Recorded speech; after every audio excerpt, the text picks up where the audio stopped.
A paz do Senhor, meus irmãos. Bem-vindos a mais um estudo da Palavra de Deus. Hoje nós vamos falar de Mateus capítulo 5, a partir do verso 13. Vós sois o sal da terra. E hoje eu quero falar de santidade.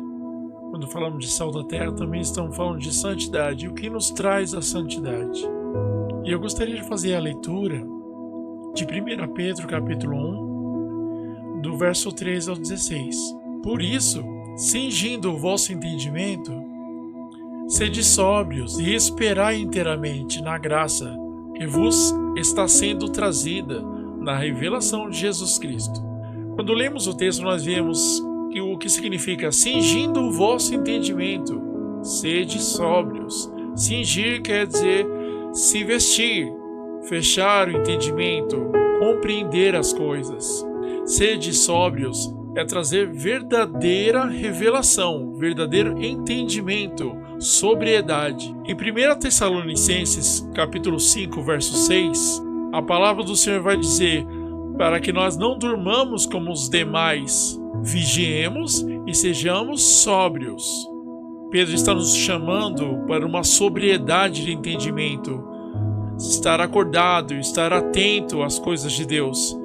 Quando lemos a carta de Paulo aos Romanos, no capítulo 12, no verso 1, que vai dizer que para que apresenteis o vosso corpo por sacrifício vivo, santo e agradável a Deus, que é o vosso culto racional.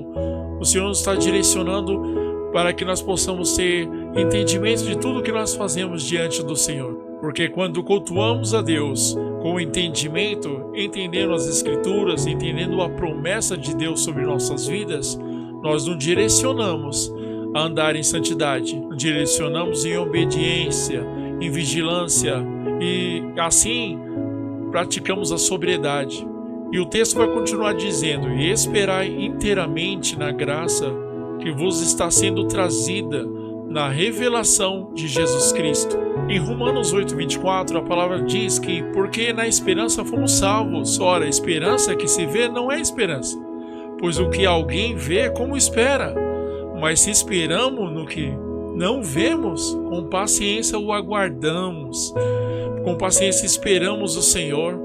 Então essa esperança, ela é que nos traz à memória o entendimento de verdadeiro culto ao Senhor. Na revelação de Jesus Cristo, nós recebemos a graça que ainda não vemos, mas almejamos, aguardamos. Paulo está dizendo que como nós podemos esperar algo que nós vemos, porque na verdade nós esperamos o que não vemos. Isso sim é a verdadeira esperança. Esperamos a recompensa, esperamos a salvação, algo que não ainda podemos tocar, olhar, contemplar, mas nós cremos e assim caminhamos com paciência, aguardando essa salvação. E este é o nosso culto racional que nos mantém sóbrios, porque essa graça que nos foi concedida através de Jesus Cristo nos faz esperar e aguardar com paciência. E o texto vai continuar dizendo no verso 14: como filhos da obediência, agora não somos chamados mais de filhos da desobediência, mas da obediência, através de quem?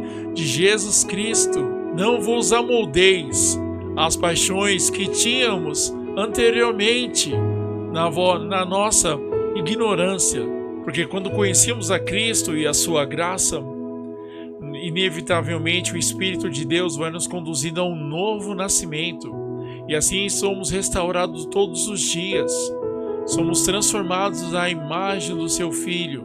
Romanos capítulo 11, verso 30 vai dizer: porque assim como vós também, outrora, no passado, fostes o quê? Desobedientes a Deus, mas agora nós alcançamos misericórdia à vista da desobediência deles. A palavra deles significa quem? Os judeus. Eles desobedeceram ao Senhor. Eles receberam mandamentos, eles receberam os profetas, mas em tudo que eles receberam, porque Deus queria levantar, fazer deles uma nação de sacerdotes, eles foram desobedientes mediante as promessas, mediante as leis de Deus. E por conta dessa desobediência, Deus envia o seu Filho para que todo aquele que nele crê não pereça, mas tenha vida eterna. E agora, através de Cristo Jesus, uma nova aliança seja restabelecida. E nessa nova aliança, ele vai estabelecer os filhos da obediência. Mas obediência do quê? Obediência da palavra de Deus. Obediência que nos faz nos guardar do pecado. Obediência que nos faz que agora não mais a lei escrita em tábuas de pedra, mas escrita em nossos corações, obedecemos porque somos conduzidos pelo Espírito. E o Espírito nos condiciona a obedecer a Deus, a fazer a vontade de Deus, e não a ser desobediente, como éramos antigamente. Vocês estão vendo o que o texto está dizendo? Porque segundo aquele que vos chamou, que é santo, nós devemos nos tornar também santos como ele, porque ele também é santo. E ele diz em todo o nosso procedimento. 2 Coríntios capítulo 7 vai dizer: tendo, pois, ó amados, tais promessas, purifiquemo-nos de toda impureza, tanto da carne como do espírito, aperfeiçoando a nossa santidade no temor de Deus. Se nós recebemos tais promessas, inevitavelmente devemos nos purificar no temor de Deus. E quem é que nos purifica? Se estamos ligados em Cristo, Cristo nos purifica. 1 João capítulo 3, no verso 2, vai dizer que, amados, agora somos filhos de Deus e ainda não se manifestou o que haveremos de ser. Sabemos que quando ele se manifestar, seremos semelhantes a ele, porque havemos de vê-lo como ele é, e assim mesmo se purifica todo o que nele tens essa esperança, assim como ele é puro. E quando acontecerá essa esperança dessa purificação total? Porque hoje nós temos uma limitação. Hoje nós caminhamos, estamos andando, aprendendo a ser santos em Cristo. Cada dia somos transformados, cada dia somos levados e condicionados pelo Espírito de Deus a viver em santidade e obediência. Mas 1 Coríntios capítulo 15, no verso 50 ao 53, Paulo ele vai declarar: isto afirmo, irmãos, que a carne e o sangue não podem herdar o reino de Deus, nem a corrupção herdar a incorrupção. Eis que vos digo um mistério: nem todos dormiremos, mas transformados seremos todos, num momento, num abrir e fechar de olhos, ao ressoar da última trombeta. A trombeta soará, os mortos ressuscitarão incorruptíveis, e nós seremos transformados, porque é necessário que este corpo corruptível se revista de incorruptibilidade, e que o corpo mortal se revista da imortalidade. Ao que tem essa esperança, ele se purifica, ele se guarda para a vinda do Senhor. E quando será essa vinda? Ao som da última trombeta. E o que acontecerá? Os mortos ressuscitarão, juntamente os vivos serão arrebatados, e no piscar e fechar de olhos seremos transformados. Aquele que anuncia a vinda do Senhor, ele mantém essa esperança viva e ele guarda o seu corpo incorruptível, ele guarda a sua vida, ele foge do pecado, ele não quer voltar para trás, para as coisas deste mundo, e agora ele caminha. O seu alvo é a vinda, o seu alvo é o encontro com o Senhor. Não é mais as coisas deste mundo, desta vida, mas agora ele está direcionado, ele está focado, olhando para o Senhor. E aquele que anuncia essas coisas, ele também vai sendo purificado, porque a palavra de Deus ela nos purifica de todo o mal. E assim nós vamos nos guardando para a vinda do Senhor, para o encontro com o Senhor. E assim que o Senhor nos faz semelhantes ao sal da terra, porque guardamos a esperança em santidade. O sal que tem sabor, o sal que tempera, o sal que preserva. Este sal é aquele que aguarda com esperança, que guarda a sua vida em santidade. Em Mateus capítulo 5:13 vai continuar dizendo: ora, se o sal vier a ser insípido, sem sabor, como lhe restaurará o sabor?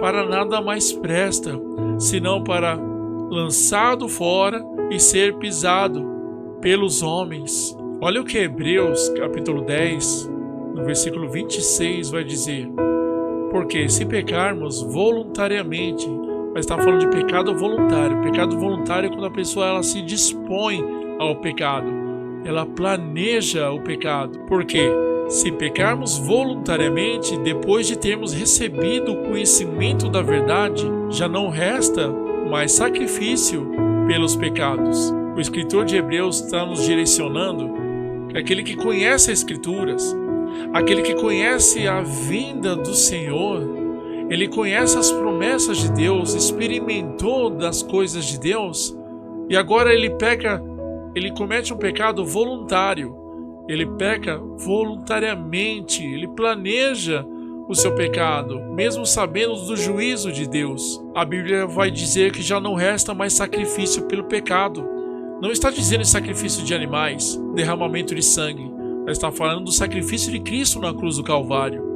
E este sacrifício, ele anulou por conta do seu pecado. Nós vemos que a blasfêmia contra o Espírito Santo de Deus, aí está. Vocês estão vendo que é aquela pessoa que recebeu os dons do Espírito, ela conhece a verdade, ela conhece o juízo de Deus, e agora ela voluntariamente ela volta para o pecado. Já não resta mais para ela remissão de pecados. No versículo 27, mas uma certa expectação horrível de juízo e arder de fogo, que há de devorar os adversários. A pessoa é sal. Ela foi chamada de sal, mas ela é insípida. Na sua vida, ela presta um culto ao Senhor sem entendimento. Ela comete pecados voluntariamente. Ela blasfema contra o Espírito Santo de Deus. Mas o que nos afasta do Senhor são os nossos pecados. E se realizados voluntariamente, planejado, você está blasfemando contra o Espírito Santo de Deus. E a sua expectativa, ela é horrenda. A sua expectativa é quando o Senhor se manifestar, você vai ser julgado, para ser lançado no fogo, para ser pisado. A palavra do Senhor em Apocalipse capítulo 3, verso 11 vai dizer: venho sem demora, guarda o que tens, para que ninguém tome a sua coroa. Enquanto estamos aqui, precisamos perseverar, unânimes, no entendimento. O que é um culto racional diante de Deus é guardar com expectativa a vinda do Senhor, é guardar nossos corpos incorruptíveis, fugindo do pecado, da aparência do mal, ser santo como o Senhor é santo, estarmos ligados na oliveira verdadeira que é Cristo. Não podemos nos conformar neste mundo, mas precisamos ter a nossa mente renovada no Espírito Santo de Deus, para que possamos experimentar a boa, agradável e perfeita vontade de Deus, que irá se manifestar na sua vinda. Se você é este sal da terra, não perca a sua coroa. Guarda o que tens, porque o Senhor, Ele vem e é sem demora. Seja sal dessa terra. Que Deus te abençoe. Em nome de Jesus.